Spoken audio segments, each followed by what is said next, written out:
Okay. Good evening to the beings of Earth, seen and unseen. Super glad that we're here tonight and that we're able to end up getting some of this sovereign STARCAST going. You know what I'm saying?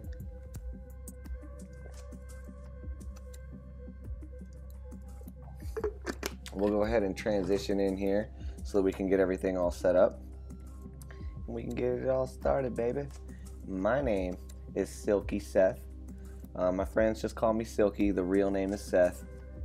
And every night at 10 p.m. Mountain, 5 o'clock Universal Time, we're accelerating Earth's awakening process by streaming some unsponsored news and making a podcast that empowers people to educate themselves and to regulate themselves and to become sovereign. Because in my eyes, that's the greatest gift that you can get. That is the greatest piece of information you could ever come across, is your own freedom, and it's your own sovereignty. And with that much value, I am so pleased to be able to do this every night and be able to just talk about this stuff with you guys. And it's something that's important, kind of like in the healing community, as well as on this stream. That in the healing community, it's known that the healer isn't really healing the client. The healer is just allowing the process to happen for the client. The healer is just giving space and holding a space for their client to heal themselves. And that's what I'd like to end up bringing into this stream as well. I'd also like to bring lots of awareness to the fact that I want you guys to know that I don't feel that I am the one that has to be given all this credit for like waking anybody up, or I am the one that is trying to do this to you. Like, I feel that I just want to create a vibration every night, that we can have the space to ask questions and to express ourselves without shame. And I just love feeling that I am able to be dedicated to just setting up a space where you can wake yourself up and where you can educate yourself on becoming sovereign and becoming a king or a queen. Because I really see everybody on this planet that has a body right now like that. I really do, guys. I really do, family. Doesn't matter what your age is, doesn't matter your language, doesn't matter your religion, doesn't matter your race. I don't care about that. All I care is that if you have a body, then you are royalty in my eyes. That's the only qualification. Don't matter what it looks like, don't matter how well it works, don't matter how old or new it is. It's there, and that's all that matters to me. And I am super grateful that we in these bodies are able to experience this together. So that's just something that I'm grateful for. I do usually try to start the streams with something that I'm grateful for, and lately I've been starting the streams with a maxim, a self-evident truth. And Rhea Sunshine last night in chat was actually giving out some good information about how the maxims, there could be some better ways to be presenting the maxims. So I think that tonight and going forward, I'm going to switch things up and see what everybody feels about how we're going to get right into the news. And then I'm going to talk about the maxim and present the maxim for the night. And then after that, we can have a little bit of a space just to chat about that, so that way we can really kind of gain the knowledge out of the maxim that we'd want to. Something that's really deep, something so that we can know that we're getting the full benefit and we're fully comprehending the knowledge that we're supposed to get. And you know what else is funny? Is that today I was working on my astrology program. And it said the deeper you dig, the more gold you find. And I just wanted to end up raising awareness to that simple truth, is that, you know, it's absolutely true, guys. The deeper we dig into these subjects and try to discover ourselves and discover who we are in relation to these maxims and this news that comes across, the more gold we find about ourselves and we're able to take with ourselves throughout our lives. So that's what's going to be really fun about this, and that's why I'm super honored to try to give the last part of our stream to the maxim, to the self-evident truth that follows natural common law, and it doesn't take very much explanation at all for us to comprehend. That's when you know that you're finally facing something natural. To my friends or anybody that's starting up a business, or to anybody else that is you know, creating a project or a venture, knowing that you follow natural law will help you throughout everything. And you'll know when you're starting to distance yourself from natural law, when you start to know that you're going to have to answer questions for people. Because a lot of times natural law and natural products and natural services, they're so easy to comprehend that you really don't have to have a lot of explanation. Notice it, guys. You know, in the health food stores, there's a lot less wording on a lot of the packaging because it's so natural that you'll even see it's almost become a trend for like a bar to be like, you know, 4 cashews, 13 raisins, 7 dates, and then 9 peanuts, whatever, you know what I'm saying? And it's all like just nuts. You know, and it's like, or like just kombucha, you know, and it's all like this, and this, and a little bit of ginger for kick, but that's it. So when you guys can see that, you can see that there's a lot. When you see products or labels like that, you can tell that those are products that are able to follow natural law because they're able to give it to you so fast. You see what's in it, and you don't even have to turn it around to look at the nutrition information like you do on the other stores, where there's so much labeling, so much new and improved, so much new things, better flavor, higher taste, higher fiber, higher whatever. It don't matter. They have all these little things coming at you all at once that you just kind of like sit there and you go, what's going on? What's going on? I gotta kind of turn the box around to see exactly what's in all of this colorful, bright, glittery packaging box thing.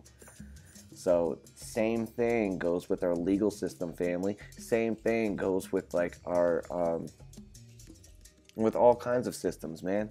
Just whenever it gets to be too complex, then you know that you're pretty far from natural law, and it's time to check and come back to making things a little bit more simple, so that so many questions don't have to be asked.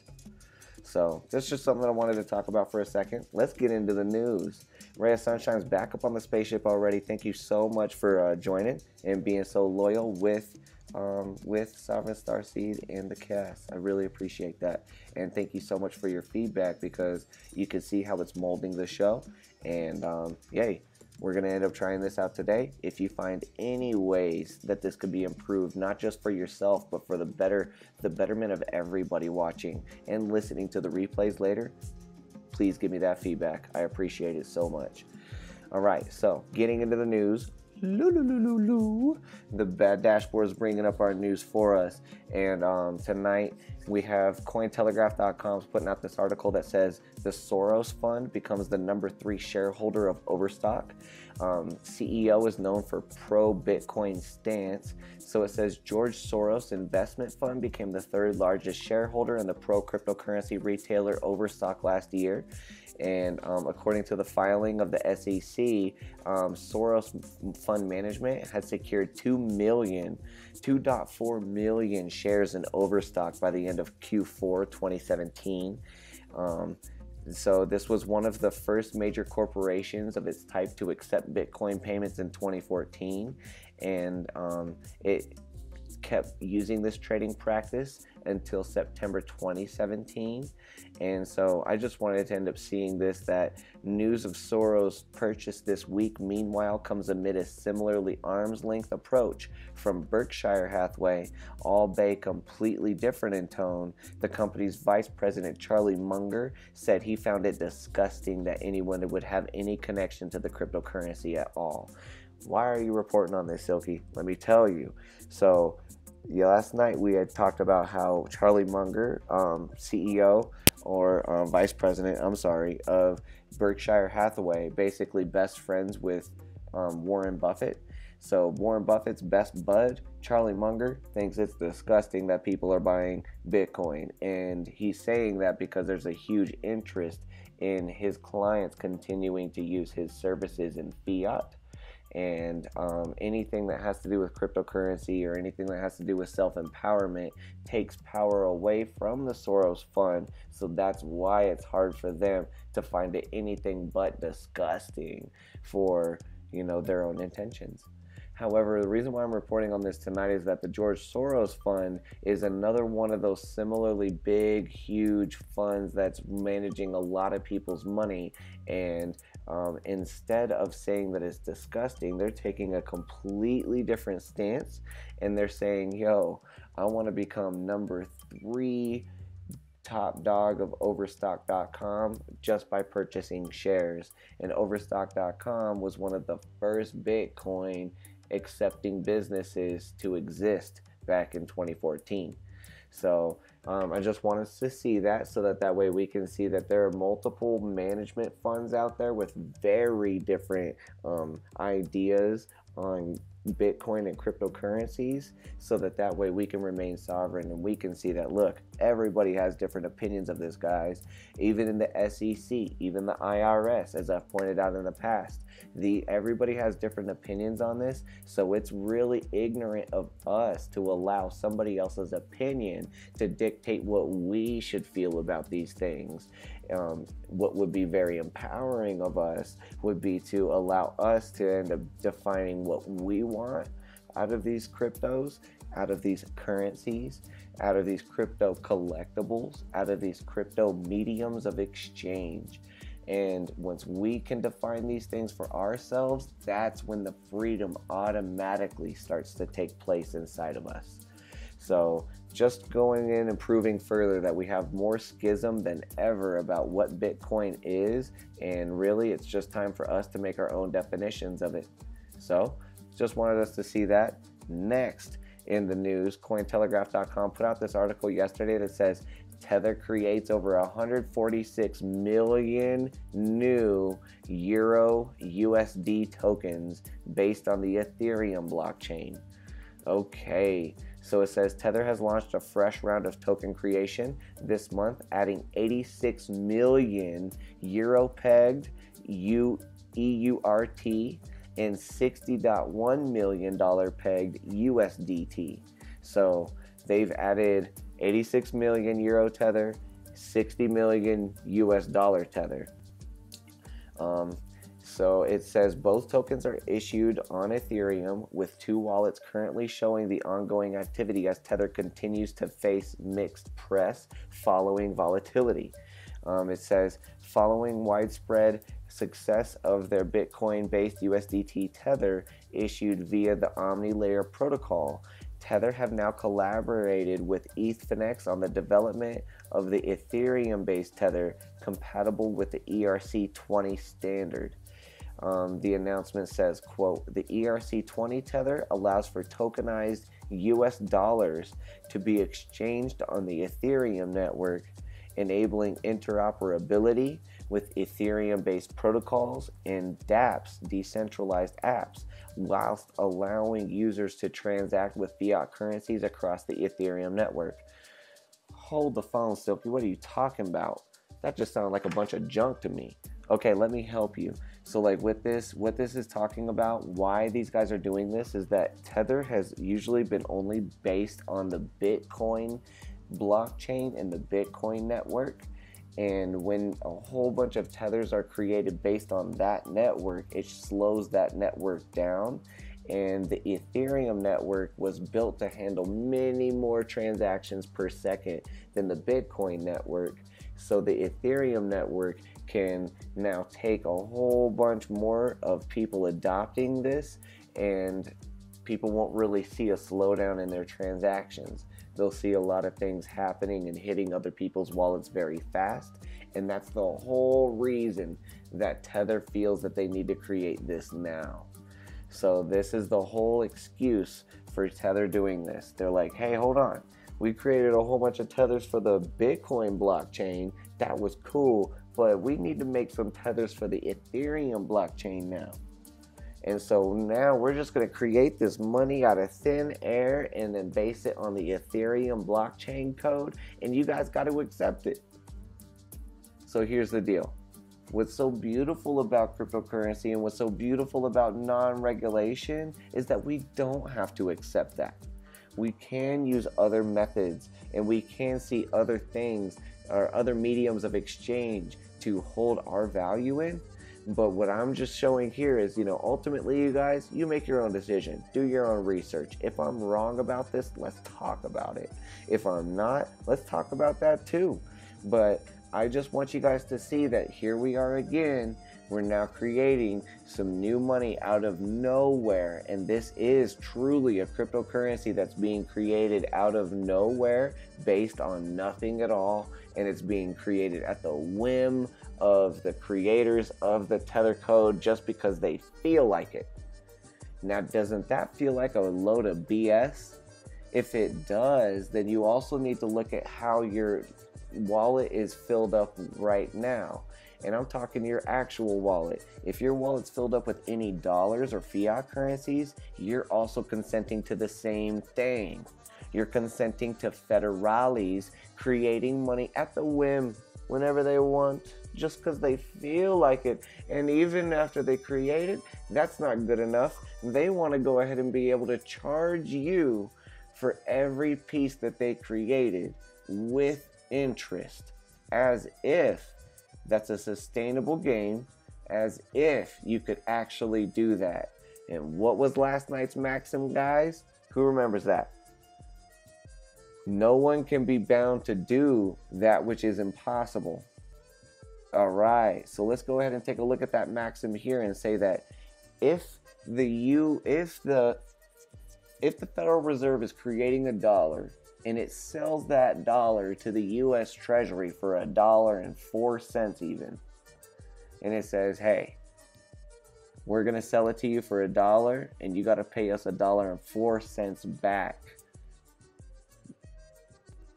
If the U.S. Treasury knows that the Federal Reserve is going to create those 4 cents as well to pay that back, and the U.S. Treasury still says, yeah, I want to go on with this, well, how smart does that make the U.S. Treasury? How smart does that make the government for trusting the Treasury?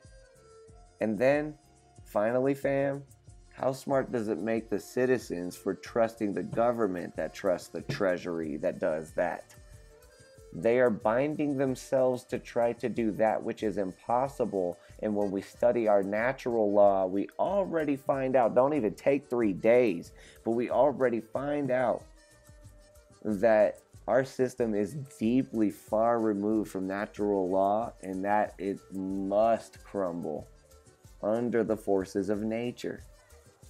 So I just want you guys to see that, and remember that we are paying for interest on every single dollar created, meaning that we are agreeing to try to do something that is impossible.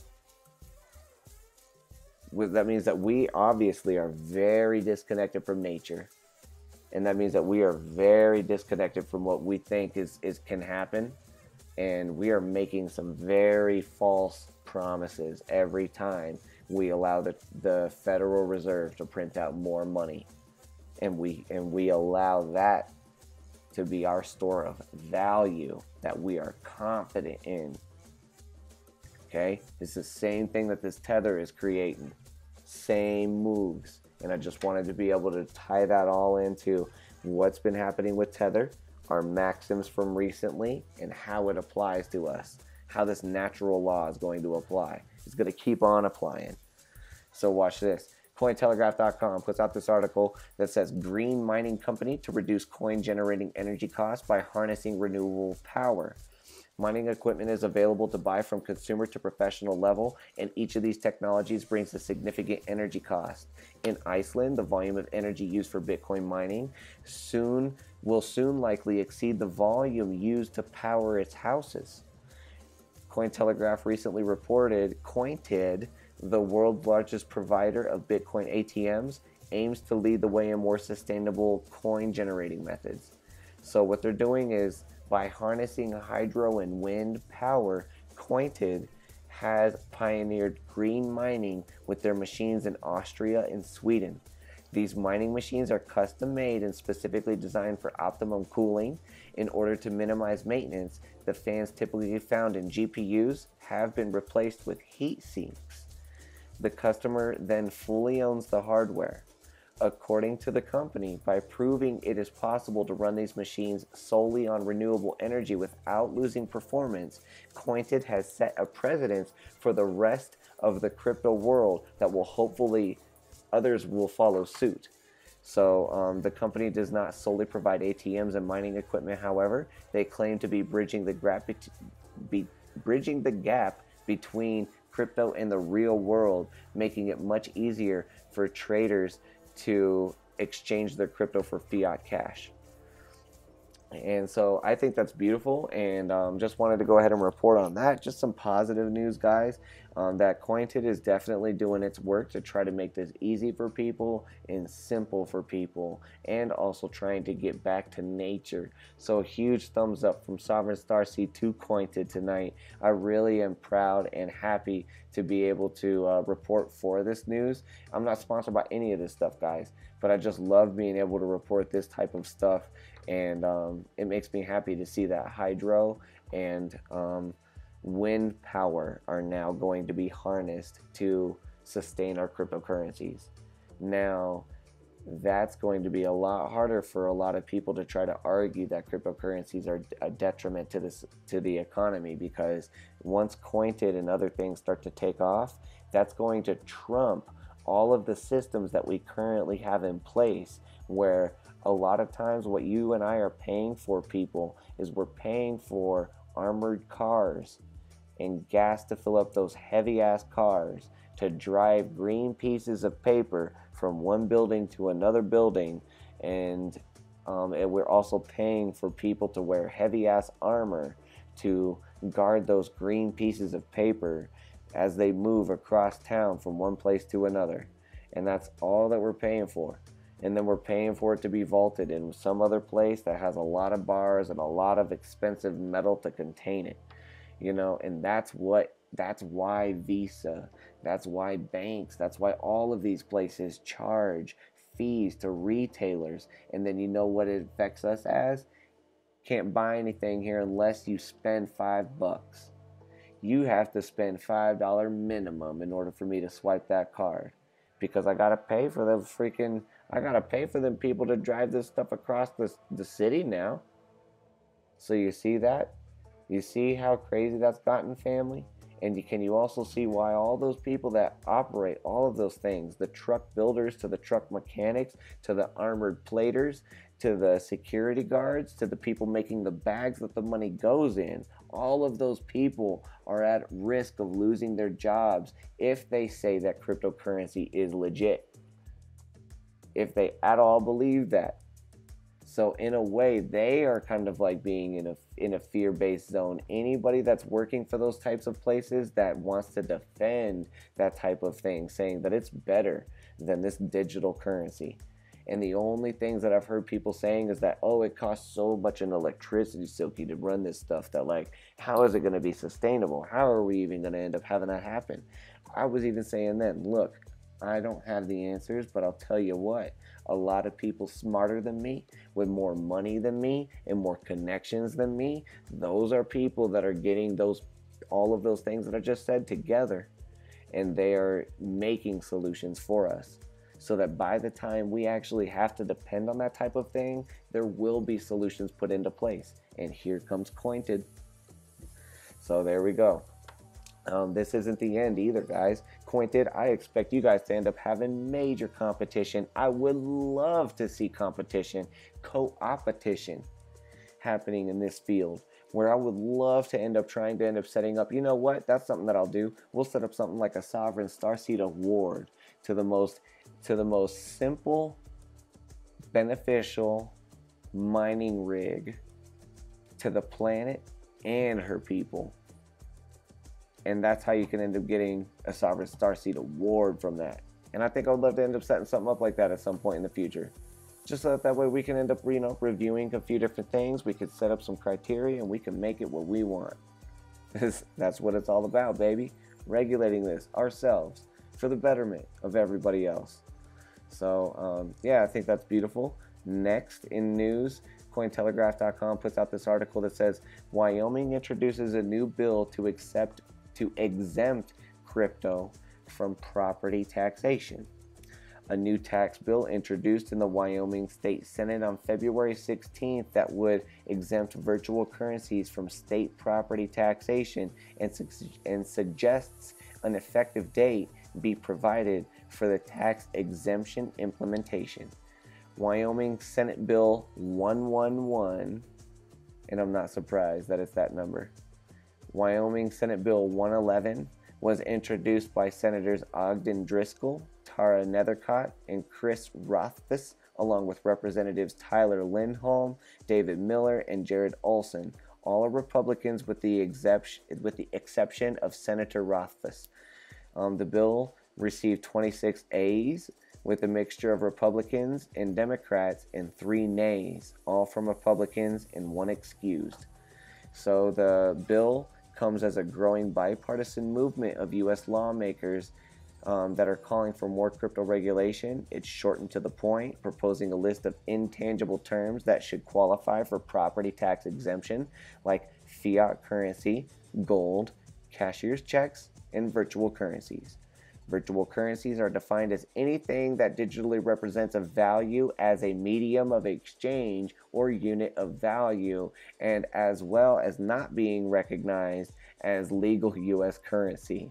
This is beautiful. Let's talk about that for a second. It's just, you guys know how sensitive I am about these definitions. You guys know. And so, like, as I'm just looking at this here, virtual currency is being defined as anything that digitally represents value as a medium of exchange or unit of value, as well as not being recognized as legal U.S. currency. I think that is one of the most beautiful definitions that we've come across so far. However, I don't know if it's perfect. I do still expect us to come across more definitions that are more aligned with perfection. But I want you guys to also know I'm probably never going to say that when any of these definitions are perfect, because these definitions need to be mutable. They need to be nebulous in a way that allows us the freedom to look forward in the future 50, 100, 200, 500 years and be able to apply that definition. And not have to know specifically what's going on with the planet, but loosely what's going on with the planet, and still have that definition apply. That's what our founding fathers did with our Constitution. That's one of the only reasons why it can still survive, why it can still be upheld in certain cases. And I'm not trying to say I'm a constitutionalist, guys. I'm just trying to show you guys that beautiful language being put down in the right area at the right time with the right definitions that are very open and broad allows people their freedom for hundreds of years to come. That's beautiful. So right now we're at that cusp again where we're being asked, we're being begged by these types of lawmakers, as well as just the whole planet in general. We're being begged to sit down with ourselves and try to think of a very open and broad and beautiful and comfortable definition of what these things are going to be for ourselves. That way, we can come up with definitions that will serve us, our children, our children's children, and so forth in such a way, so simple, that our children will be like, I get it. I get it, Dad. It sounds simple. That was smart. It sounds really smart. You guys were really centralized way back a long time ago, and you guys just so what you guys did was you guys created the internet of money, huh? So it's like you decentralized everything. Did I get it, Dad? And you'd be like, yeah, son. And apparently you even asking that question is kind of like me. Maybe I could have explained it better, but we're getting there. Because, you know, at some point where we're all like, why did we create these things? Why did we come up with cryptocurrencies? What is the point of this? At some point, we can have satisfaction when we can come up with an answer that that doesn't elicit any questions from anybody. We could be like, look, we were controlled, we were centralized, and we needed a solution to that. That actually sounds like the closest I can get to it right now, guys. If anybody was to ask us, why'd you create this? What is Bitcoin? What is Bitcoin? What is a blockchain? What are all these things that you guys are talking about? Well, what it is it's a solution to the question of why do we have to remain so oppressed and centralized? And this is a way of freeing us and decentralizing us. And then no matter who you're talking to, a lot of times, if they're like, oh, that sounds great, makes sense to me, where do I sign up? Then we know, family, that we've done enough searching, we've done enough searching in our words and our vocabularies, in all of the experiences that we've come across and all the experiences we can draw from by searching on the internet. That's when we know we've done enough, is when we can start to communicate these massive ideas easily to each other, like nothing. When it's all like, hey, why don't we run out in the middle of the street? Well, because you're gonna get hit and you could like get massively injured. Oh, okay. You know, is when it's that simple, guys. That's when we know that we are in a whole new paradigm and people are going to get this faster than ever. And all of these people that are in these jobs that are supporting this old system, that's when we know that we're going to have to help them find new jobs. And it's not even going to be that bad. They're all going to be out there for us. Anyways, I'm ranting a lot. I know, I get it. But let's go keep on going on with the news. Cointelegraph.com put out this article on February 17th. It says the Durov brothers filed Telegram and TON with SEC, reporting that $850 million was already raised. So Telegram creators Pavel and Nikolai Durov have filed a notice of exempt offering of securities with the SEC, reporting that $850 million raised under the SEC exemption rule 506 subsection C from 81 investors says for, quote, the development of the TON, which is the Telegram network, the Telegram token, that's the crypto, the development of the TON blockchain, the development and maintenance of Telegram Messenger. The type of securities offered in the SEC filing are described as purchase agreements for cryptocurrency and are filed under the Rule 506C exemption. That means that U.S. citizens who invest must be accredited investors. Those worth more than $1 million or that have an annual income of $200,000 in order for the tokens to not have to be registered with the SEC as securities. That's fascinating, guys. What does that mean right there? That means that these guys have studied and probably have talked to lawyers so deeply that they were saying that we're going to file this to make sure that we are exempt under these SEC rules. And it says that they are exempt from having to have accredited investors that have $1 million or annual income of $200,000. And the Eastman Kodak Company, which had announced the launch of their own ICO under the same exemption in January 2018, has postponed their ICO to take more time to verify their investors' accredited status. The date of the first sale of the Derivs ICO was noted of January 29th. By filing with the SEC, the Derivs are preparing to allow for U.S. citizens to legally invest in their project, and implying that U.S. citizens may in fact be some of the 81 investors. Although the SEC filing did not contain the names of any investors in the securities offering, Russian news outlet Verdomosti revealed today the names of some of the largest alleged investors, citing inside sources. So what is so important about this, guys, is that we're seeing now that, you know, a lot of times in order for us to even invest into ICOs, you have to be considered by definition, again, what's called an accredited investor. So the SEC's definition of an accredited investor is somebody that has $200,000 as their annual income, or they have $1 million in the bank. Now that really raises the barrier of entry for people like us. I can't invest, I can't be defined as an accredited investor that way. But I know that there are people out there that want to create tokens that think that, hey, Silky, you believe in my project? I think you're an accredited investor. You put money into this wallet, apparently you got the money, so it doesn't matter. Just put it in there and you're accredited. That's good enough with me. Should be good enough for all of us.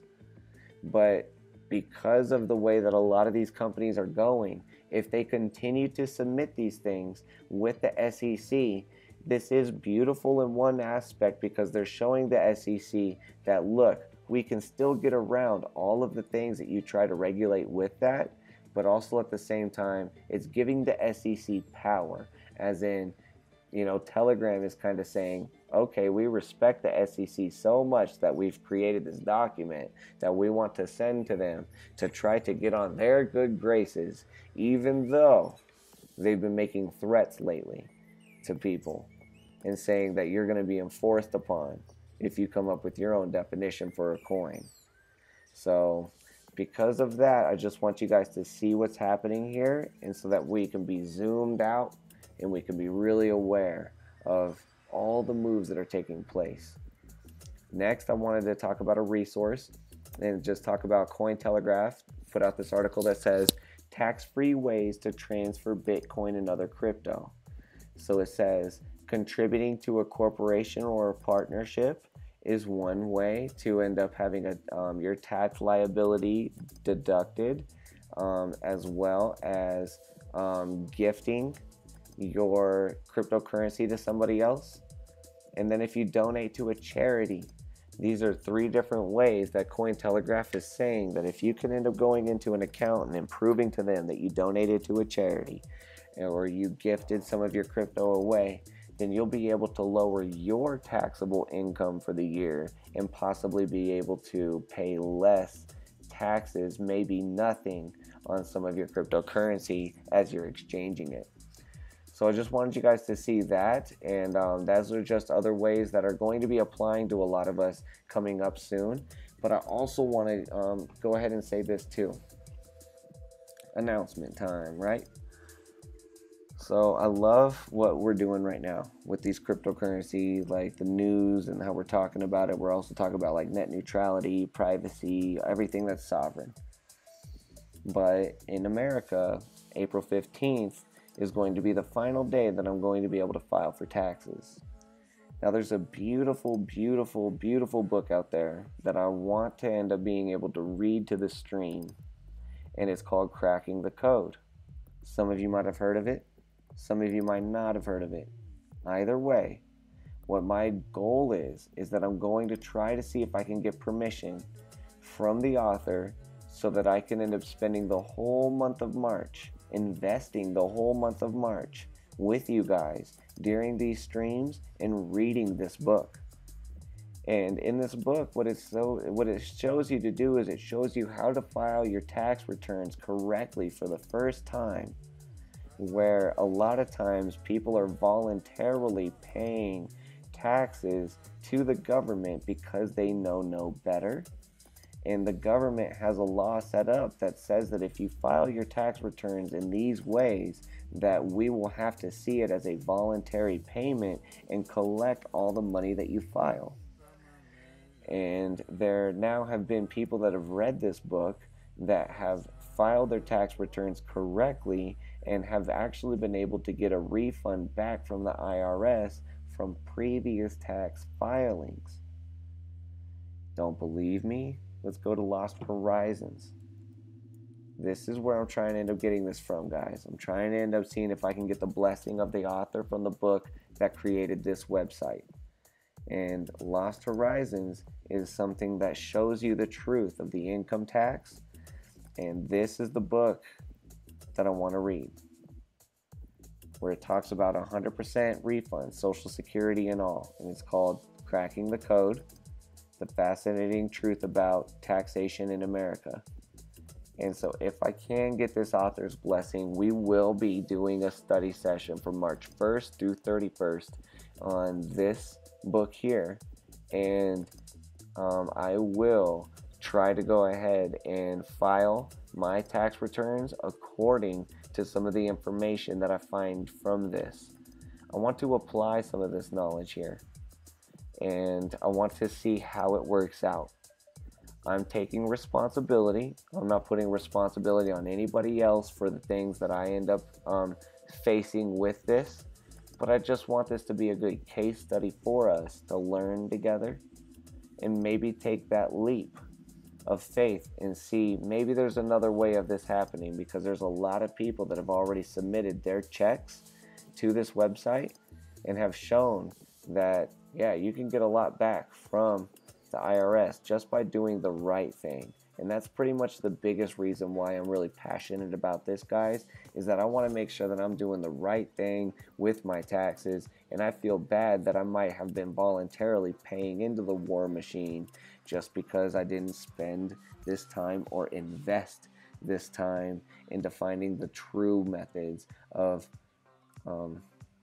filing my tax returns. So with that, I just wanted to go ahead and make that announcement. If you guys are interested in that, let me know. If you have any thoughts, concerns, whatever, talk to me about it. Bring it up in chat. Message me. I'm so open for this. And let me know, if anything is different. If you like it, if you don't like it while it's happening, I'm so about that feedback. I need that feedback. All right, so finally in the news, I just wanted to talk about EOS. Let's talk about EOS. So EOS is it's a platform for the development of dApps, and EOS is a cryptocurrency that I have a lot of faith in, and it's something that I'm very excited about, and it's something that I am going to be starting to put a little bit of my faith into as well. Here's why. I initially heard about it from some other people that I'm very grateful that I know. You can check out somebody that I know. His name is Kenny from Kenny's Kitchen on Steemit. And when I first heard about EOS in an intriguing way from him, I heard about it before just as a cryptocurrency, but what I'm hearing now is that, there are some different things that EOS is going to be able to provide the cryptocurrency sphere, and I can't just go and just believe what somebody tells me, right? I have to go and do my own research. So I was doing my own research and I came across a really nice and condensed thread on Reddit that talks about this. And this is by a user named Good Times on Reddit, that on February 21st he had put out this article here. And here's what EOS is. And it's supposed to be replacing the Ethereum blockchain, and that's what got me intrigued. And it also might be replacing the Steemit blockchain. That got me even more intrigued. Let's talk about it. It says, a bit of background. Similar to Ethereum, EOS is a platform for the development of dApps, decentralized apps. The goal is to combine the benefits of other platforms together, resulting in huge opportunities for scaling. EOS wants to lower the barrier of entry for developers seeking blockchain solutions. Its pros: it combines Bitcoin security and the computing support of Ethereum into one stable, efficient platform. EOS has integrated parallel processing. This is really big for future-proofing the coin. This is the reason why people think EOS having a speed of 100,000 transactions per second isn't too far-fetched. 3, a use of the token. So many ICOs have no anticipated use for their token. For a developer to deploy an app on the EOS blockchain, they must hold a number of EOS tokens. This will create a demand for the token, increasing its value. Like Ethereum's ERC20 token, EOS allows new tokens to run on the blockchain. Let me repeat that, okay? Because that's huge. Like Ethereum's ERC20 token, EOS allows new tokens to run on the blockchain. So it's a token that can create new tokens with all the features we just talked about. Plus, unlike Ethereum, EOS has no fees. This increase in its adoptability potential. Block producers are paid in EOS to produce blocks instead. Adoption by major players is already occurring. Bitfinex is launching decentralized exchange EOSfinex, built on the EOS blockchain. Wikipedia's co-founder, Dr. Larry Sanger, is the CIO of Everypedia, a decentralized encyclopedia based on the EOS blockchain. Guys, Wikipedia's co-founder is putting his interest into Everypedia, a decentralized encyclopedia based on EOS. The new Wikipedia is going to be based on EOS, okay? And it's been created by Dan Larimer, who has a track record of successful projects behind him. Dan also founded Steemit and BitShares, but he didn't have as much control over it as he has about EOS. This is his baby. So if somebody that created BitShares and Steemit now has full control over something for themselves, and they could do what they want for themselves, do you think that's going to be successful? I'll just let you sovereignly answer that, you know what I'm saying? Here's some cons. Let's look at the detriments, because in order to stay neutral, in order to stay balanced, we got to look at the detriments and the cons of it as well. So let's take a look at the problems. So the first one is Ethereum has the first mover advantage in the smart contract ecosystem. Systems have already been built on top of Ethereum, and it will be difficult to convince developers to switch to EOS. The number 2 con, ICO distribution model isn't well thought out. Although there are reasons for it, having a year-long ICO doesn't inspire trust. Side note, this distribution method slows down whales' collections of big stacks of EOS, reducing centralization. So it's a con because it's a year-long ICO, but the reason why they did that was so that no whale could become a whale during the ICO. And that would further make centralization again of all the power. So this is trying to build in methods to prevent whales from happening. Now let me also touch down on something, guys. Remember how a long time ago I told you guys about how, like, yes, now that JP Morgan is getting into this, it does dilute the authenticity of Bitcoin. Now that we have whales and these other cryptocurrencies that are so big that they could kill a cryptocurrency just by selling it at any given time that they want, yes, that provides a detriment to these coins, but it's showing developers exactly where the weak spots are of their current projects, and it's going to force developers to find solutions to plug those weak spots up, so that way they can create something that's beautiful, that doesn't allow that weakness to keep going. And remember how I told you guys that in the beginning there's going to be a few cryptocurrencies that are going to be massively manipulated. Oh yeah, you better not think that it's not possible. And that massive manipulation is going to happen. It happens in fiat, it happens in cryptos. And that's why the SEC and all these other governments are trying to say, let us protect you.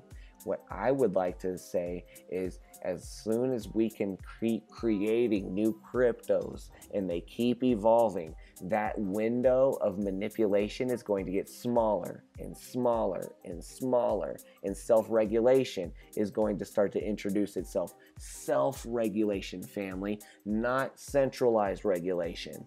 And it's going to become, self-regulation is going to end up getting in there further and further and further and further, to the point where we have self-regulated coins that need no governments. They need no centralized authorities to talk about how they should run. They just run, baby. That's it. So that's what I wanted to show you guys. This is that proof. This is our evidence right here. EOS is one of those evolved super coins that is already starting to regulate itself, because Dan Larimer saw the manipulation happening in his previous projects. So he's starting to have the forethought to build that into this one. And guess what? EOS still isn't perfect. There's still going to be problems. There's going to be new problems we never found before. And then Dan Larimer is going to sit there and be like, damn, I tried. Now I got to make another project that's going to try to like lower some of these things even further. And that's the beauty of being alive, guys. That's the beauty of not having centralized regulation. That's the beauty of being able to have a free market where anybody can think of something that they want. And if they can come up with a solution, so be it. Let us all have that blessing. That's what is so beautiful about this. And this is further proof that regulation does not need to exist, because it only gets baked into the future models only where it's necessary. It's beautiful, fam. And then the third con for EOS is that the development isn't finished. And this is going to happen in the next few months. The team is working hard, although there isn't a working product right now. The person that wrote this article, Good Times, says that, they definitely believe that, it's undervalued. So I just wanted you guys to see that, and I want you guys to see what EOS is about, why it exists, why I'm excited for it, why it's so good that it's being created now and not in 2019, not in 2020, because that time EOS is going to have to go under so much regulation, so many rules, or Dan Larimer is going to have to sit at the table and scratch his head for hours and hours and hours trying to figure out how to dance around the rules that regulators are trying to put into place for us right now. Just think about that, family. That's all. That's all. And then finally, let's just go ahead and get into our Maxim for the night. So let's bring up the Maxim. So tonight's Maxim that we're going to go ahead and bring up before we transition out is a verbis legis non est recidendum. A verbis legis non est recidendum. And what that means in English, it says, from the words of the law, there must be no departure. One more time. From the words of the law, there must be no departure. And I think that's beautiful. And I want you guys to kind of like comment. Let's talk about this. What does that mean to you? Anybody that's watching this right now, anybody that's watching a replay, anybody that's going to listen to the podcast later on D-Sound, what does this mean to you? Post a comment. This is not my words. This is a word. Comes from John Bouvier's Law Dictionary, and it's of natural law. These are self-evident truths. What do you think it means when somebody says, from the words of the law, there must be no departure? Why would somebody ever say that? Why would ever somebody put that into a law dictionary? Why would they feel the need to publish that later on and put that in front of us? And why would Sovereign Starseed on his stream, why would he want to talk about that? Why is that important? How is that going to make me sovereign? Think about it. What I'll say is that when somebody says, from the words of the law, there must be no departure, what I start to see that as is that You know, let's start to speak in a way that is truth, that is just, that is honorable to each other. When it says from the words of the law there must be no departure, it's like when it says from the words of nature, let's not get away from the words of nature. Let's not get away from the words of helping each other out. Let's not get away, let's not distance ourselves from trying to constantly bolster each other and make each other as beautiful as we can be. That's the way I'm interpreting it right now. Now, there are many interpretations to this. In fact, I want everybody that's listening to this to try to come up with their own interpretation of what does it mean when somebody says from the words of the law there must be no departure. Does that mean, you know, maybe in court you might be speaking falsely, or you might be trying to speak in terms of theory, not in terms of fact, not in terms of case law? That could be another definition, equally as valid. So what do you guys think? Let me know in the comments below. Let me know in chat if you have any thoughts or any examples as to how this might have applied to you, or how you can understand, or not understand, but comprehend it further. Go ahead and let me know. Send me a message. I've been super grateful for the messages that I have been receiving from you guys lately. Thank you so much for your feedback. And that's it for tonight, fam. We went a little bit over, but it's all good. We started a little late. You know what I'm saying? And I just appreciate you guys, all my regulars, tuning into this. We'll be back tomorrow night, 10 p.m. Mountain, 5 o'clock Universal, for another episode of the Sovereign StarCast, just to accelerate Earth's awakening process a little bit further. And this is Sovereign Starseed saying good night to all the beings, seen and unseen. Mwah!